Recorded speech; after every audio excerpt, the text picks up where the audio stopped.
going on, everybody? This is Richani of the SportsCourier.com. This is Cyckowski here with Guy Mezger of HDNet Fights. What's going on, man? How are you? How you doing? Good seeing you, brother.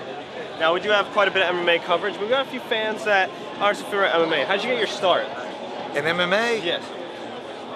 I'll give you the short version, okay, so you can fit it on there. Yeah. Short version is simply this, is that I was a #1 rated kickboxer and the heavyweight and light and cruiserweight division and in the world. And back then in the UFC originally it was style against style. It wasn't really athlete against athlete. And what they were looking for a kickboxer to fight this Canadian Jiu-Jitsu competitor, and I fit the bill. So I got an opportunity. And one of the site promoter for the UFC at the time also promoted a lot. I fought on a lot of his cards, so it was an easy shoe-in. Again, it was a little bit lucky, and and they say luck is when opportunity meets preparation, and I was prepared to win. So. Yeah. What would you say would be your biggest career highlight for this one? I got a few.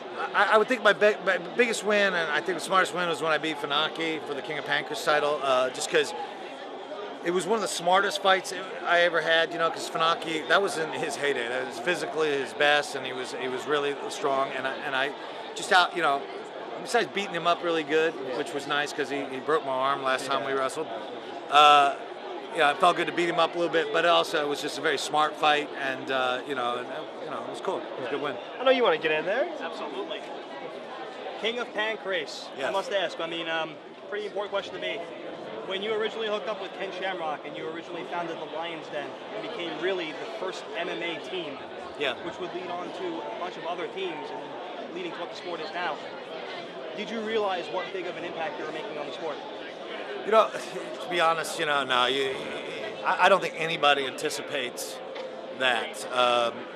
What we were doing was, we had to figure out how to compete in this sport, and you gotta understand, it really wasn't a sport yet either. It really was more of a spectacle, and I predicted that if they didn't make changes, that they would be, because I remember actually having meetings with the Semaphore Entertainment Group, you're going, guys, you need to add rules, and they're like, oh, you're so. I'm like, no, you do, and so I figured that there would be changes eventually. Of course, that's exactly what the Extreme Fighting Championships did, with the battle cage, which they actually added a little bit of rules and they made it a little more sport, even though it didn't really take off.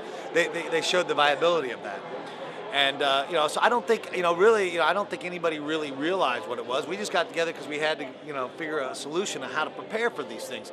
Because you got to think, how do you prepare for an incredibly new sport, an incredibly new thing? No one knew how to do it, and that's probably why people didn't get hurt so bad when there were no rules, because how do you prepare for it? No one had to do it. Today, if there was no rules, I'm pretty sure guys would be going out in body bags, but because it's a little bit different. So it's a little bit easier these days. Well, what's really happened is, one, it's no longer a spectacle, it's a sport. All right, and there's rules and regulations. More respect, you think? Yes, and it allows the athletes. Well, I expect that there was a lot of respect. A lot of the guys, even though there were no rules, these guys, for the most part, did not go crazy. They didn't bend over the rules or anything. So, the nice part is that they created this new sport, and that's really the biggest impact on it. Is really it's not so much the athletes forming the teams, like that, but more of the fact that it became from a spectacle into sport. That's a bigger. That was a bigger thing, and we were actually I was very instrumental, and my crew very instrumental in trying to push that kind of stuff going. And eventually it did. So. And we'll get you in here on this one. You're involved in a lot of ways. HDNet Fights. What's one piece of advice you give to an aspiring MMA fighter right now? Well, a couple things. One is, that the fight business is a short amount of time. It doesn't matter how long. I had a very long career as a professional athlete. I had 17 years, but most people don't have that long. And what you need to do is you need to make sure that you have a good exit plan, that you have something going on for you, and you exit plan. And then the other thing too is get good management. That's essential. You got to have good management because you got to do something with that career. You can have all the talent in the world, you have good management, you're not going anywhere. And then of course having a good training, environment, training team is also very important. I would like to ask. You're currently the president of HDNet Fights. You're still training fighters to this day. Is there anything else you'd like to fit into that busy schedule of yours?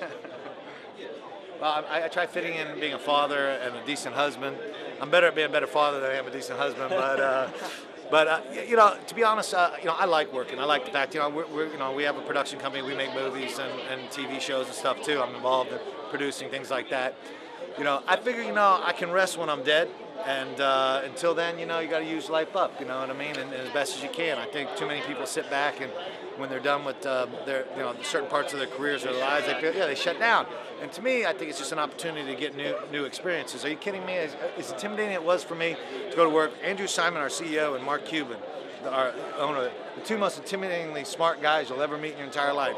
I'm having conversations with these guys. I'm like, you know, millions of dollars of transactions are going. I'm freaking out, you know. But it was a great opportunity for me because I got to learn a tremendous amount from these guys. It was a new stage in my life, you know, going from being an athlete into a businessman on it, and it was great, you know. And I think, you know, that's the other thing. I would tell most guys, you got to keep the challenge in your life, you know. Once the challenges are out of your life, without the focus in your life, yeah, you just kind of stumble through life instead of living it. Yeah. Like you said, get your exit ready. I mean, Dan Henderson owns clinch gear. I mean, yeah. There's a lot of other fighters who are trying to. Yeah, these guys are doing good, and I'm happy for them. I'm really happy for them.